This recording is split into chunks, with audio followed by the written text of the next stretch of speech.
Well, hey everybody, and welcome back.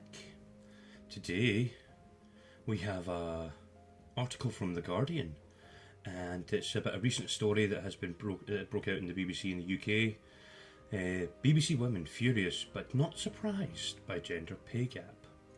Well, see, I'm surprised that they're furious because, to be quite honest, I was having a conversation with my lawyer the other day. As you know, I'm having some issues with my ex-wife and children, if you've seen some of my other videos. However, we were discussing the whole gender pay gap, and my lawyer, she is fucking awesome. And I mean she, yeah, she's a woman, she is fucking awesome, right? And she turned around and said, that's fucking bullshit. She's a lawyer turned around, female lawyer turned around and said there's no such thing as a gender wage gap, simply because there's laws against it. Now that's not, see what they're going on here, this is the problem we have with this article, right? And I'll get to the article in a second, I'm just going to get this fucking moan out now. The people who are running all this, and the ones who are doing this story, Hannah Ellis Peterson and Mark Sweeney, right? And this is from the 21st of July. Oh, and this is the 22nd of July I'm doing this, and please, please, please wish me all a happy fucking birthday. I am 35 today, and oh my god, I'm halfway to 40. Oh my god, I've got 5 years left, and I'm hitting 40, 15 years, and I'm 50. Holy shit, that is not a long time. But anyway, let's get on with this story. Right, BBC women furious but not surprised by the gender pay gap. Yeah, I'll believe it when I fucking see it. Anyway, let me just move this back a second. The wife got me a new microphone for my birthday, and a couple of other nice bits and pieces, and I'm telling you, I am in love with this thing. It is amazing, but I'm adjusting it consistently. But once I've got it set to where I want, I'll go. Anyway, story now. Female workers speak of being lied to by the corporation over salary disparities and threatened when they challenge them. I don't believe that in the slightest, but I want evidence and I want proof. Well, here we go. Women working at the BBC have spoken of the anger and frustration that has emerged across all levels of the institution after the disparity in pay between the male and female top earners was revealed.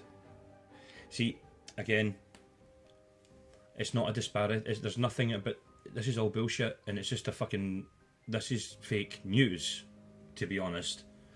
But women said an angry mood had gripped Broadcasting House this week, where staff were pissed off but not surprised by the figures, which showed only a third of BBC's 96 top earning talent were women, and its 7 best paid stars were all men. Well, judging by who the stars are, Chris Evans, Graham Norton, Gary Lineker, I'm not surprised they earn top dollar. I am pissed off they earn so much, because it's funded by the taxpayer. Publicly funded. Me, I pay a TV licence, and I grudge it every time I fucking pay it. I mean, I really do, because I don't even watch telly. I don't. Telly shit. I mean, I occasionally have Sky TV, and I occasionally watch some box sets, and I'll do some catch up, and I like the Discovery channels. But to be quite honest, I've never, since the past 5 years, I've watched the BBC channels 3 times that I can think of. And each time I've watched a BBC programme, it angered me, it sickened me, and it was just pointless fucking PC nonsense bullshit rhetoric. So, anyway, I'm wildly digressing, let's carry on. A senior female journalist at the BBC said, "Basically, we are furious but in a way quietly delighted. Some of us have been ringing each other. The BBC has lied point blank to women and people of colour for years." Fuck off, you retarded cunt. No fucking, that's bullshit. I want proof. I want to see your I want to see you telling, I want to see the proof of your lies. I want to see the proof of this, that they have been lying point blank to women and people of colour for years. Fuck off. The BBC is the most PC and fucking equally diverse bullshit broadcasting cunts ever, right? They are useless motherfuckers who couldn't put out a decent programme if their fucking lives depended on it. They're a bunch of fucking retards. Anyway. Even when found out and challenged over blatant pay inequality, they keep lying. No, they're not. You didn't deserve it. You don't get it. You didn't earn it. Stop thinking you're an entitled fucking princess.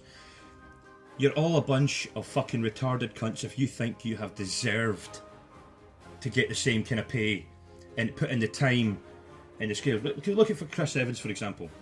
Don't forget your toothbrush. Right? I'm pretty sure it was on the Big Breakfast too. But don't forget your toothbrush. TGI Fridays, Top Gear. Right? His radio show is the biggest one in Britain. Right? So yes, he's probably one of the top earners. Did you, the BBC, the female senior BBC journalist, have you ever done anything to earn that kind of money? Probably not. The only thing you know how to do is change your tampon out and cry about being fucking underpaid, even though there's laws against it. You lying fucking cunt-faced bitch. Anyway, so back to the story. If you try to challenge it, they threaten you.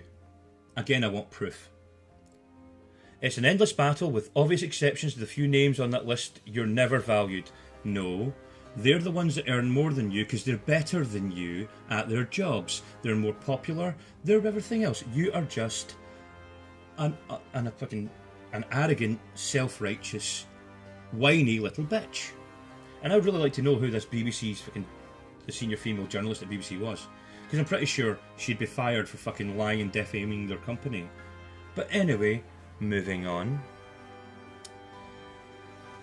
She said she knew of so many personal battles by female reporters and representatives for equal pay that young female producers are kept on long-term, shabby, short-term 1 or 3 month or 6 month contracts on rates that haven't moved on for 20 years. Again, I kind of highly doubt that. There's a great myth management promote the treating talent into its separate merits. It's all about divide and rule. Now it's finally been exposed for what it is. A lot of privileged white men giving each other privileged pay even without experience. Right, fuck off.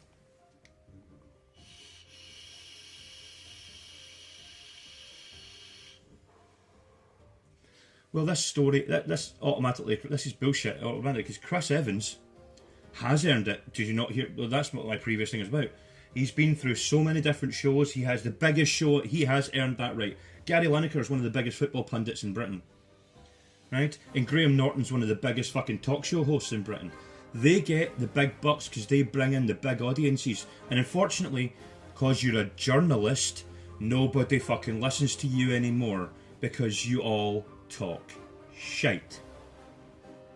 Fuck me sideways, stupid fucking retarded cunts. Anyway. Well, the list exposes a significant gender pay imbalance with Claudia Winkleman, who actually isn't that funny, who's really kind of crap, and even though she's a presenter,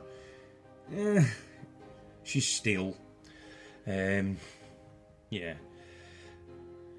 The top earning woman at BBC paid just a fifth of the 2.2 million taken home by Chris Evans, the top earning man. Again, see my previous fucking comments, you retarded cunt. But many at the BBC said the main source of anger was the vast disparity between what the BBC paid its top stars and what it paid those further down the ladder. Couldn't care less. As far as I'm concerned, the BBC can shut doors and fuck off. The British bastard corporation, the bullshit bitchy corporation, or the bullshit backstabbing cunts. Either way, the BBC, the British Broadcasting Company, forces everybody in Britain to pay a TV licence whether you watch the BBC or not. And this you can be fined for if you don't pay it, and you can be jailed if you don't pay it. And the fine is £1,000. Now in American dollars, I don't know what the exact exchange rate, but roughly take that about $1,300 maybe. About that take. So you'd find $1,300 give or take, maybe 100 here or there. Not 100% sure, but still. You don't get a choice. Or if you don't watch telly and you watch it all on catch-up, you don't have to have a TV licence, but they'll try to force their way into your home just to make sure, which is a breach of privacy. They'll bring the police with them too. Now, on my TV licence, it does say at the bottom of it, and it's a digital copy, but still. On my TV licence at the bottom of it, it does state specifically that if they show up at the door, you don't have to let them in. That's fine. I'll slam the door in their faces. And you'll hear them saying about the detector vans. The detector vans are a lie. The vans don't pick up anything. It's a scare tactic by a totalitarian company who doesn't give you a choice. Now I pay for Sky separately, right? So I can get my broadband, my telephone, my television for the Wii and the missus, because they like watching. She loves that Millionaire Matchmaker, and it just drives me fucking insane. But still, this is the bullshit that the BBC force on all the people in Britain. And I say they try to force their way into your house if you don't want them. Even if you don't own a television, they will try and. If you have a mobile phone, if you even have anything that may consider receiving a television signal to it, even if you never watch a BBC channel, even if you can't get a BBC channel, the cunts will still try and make you pay for it, and you're not allowed to fucking kick the fuck out of them when they come into your house. And that's why they generally sometimes, if you don't refuse them when they come back with police, right? They can come back with police, but you can still refuse to let them in, and I would refuse to let them in. If they tried to come into my house, I would consider that trespassing, and I would break both his legs. In fact, I threatened to do that to one a few years back. And a Jehovah's Witness too.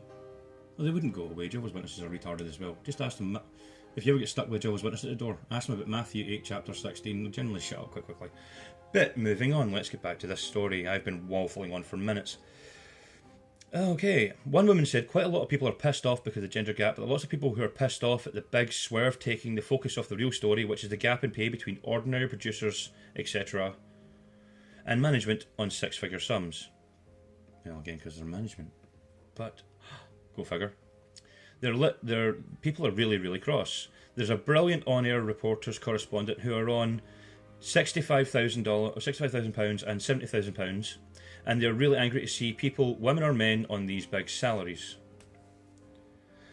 All this means that women on those programmes identified as gender pay gap will get more money. Men won't be taking pay cuts, so it'll just mean even less money to go around the troops. Oh my god. There's a BBC crew working in a college green in Westminster, London. Yeah, okay. It was a few echoed by a female radio producer who worked in the BBC long-term freelance contract, who said she was pissed off but not surprised by this. I have no respect anymore for people who decide who gets paid at the BBC. Welcome to the club where the rest of us have no respect for anybody who works for the BBC. Even Chris Evans, I don't. You work for the BBC, you might as well be a fucking paedophile. Just saying. No, that's a lie. No, the BBC have covered up so many pedos over the years, like Jimmy Savile and all that stuff. And they covered it up. They've covered up politicians being fucking pedos, and the police are all on board as well. Everybody is. It's all fucking stupid. But let's look on since then anyway. So,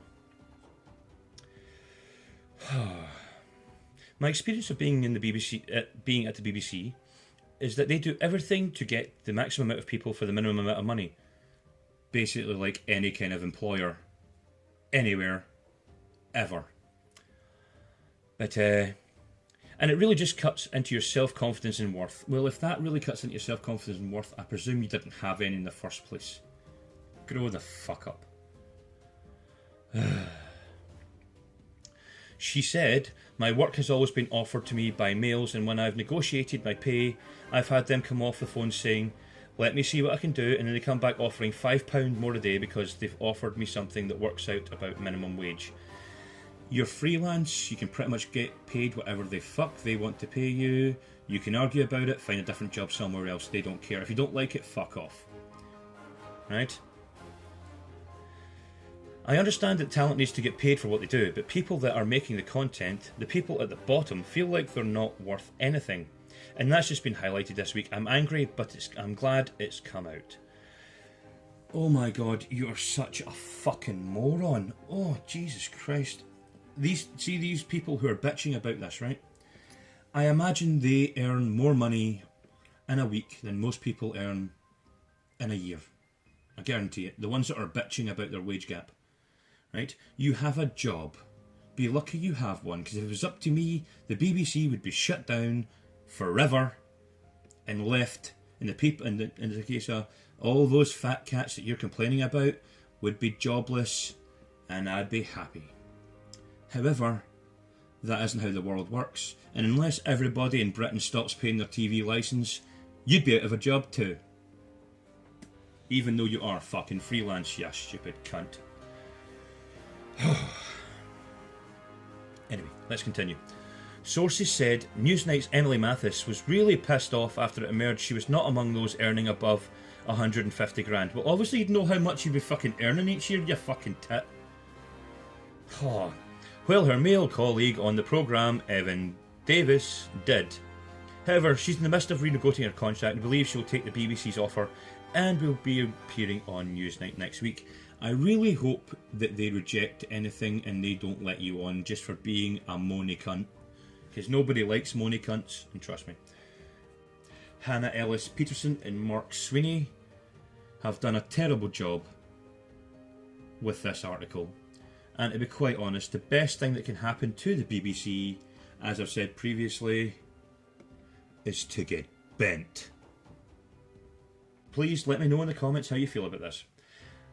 Ladies and gentlemen, thank you very much for watching. If you liked this video, hit like, please do, leave a comment, and also don't forget to subscribe. Ladies and gentlemen, my name is Alexander Kingsfallen, and I'll catch you in the next one.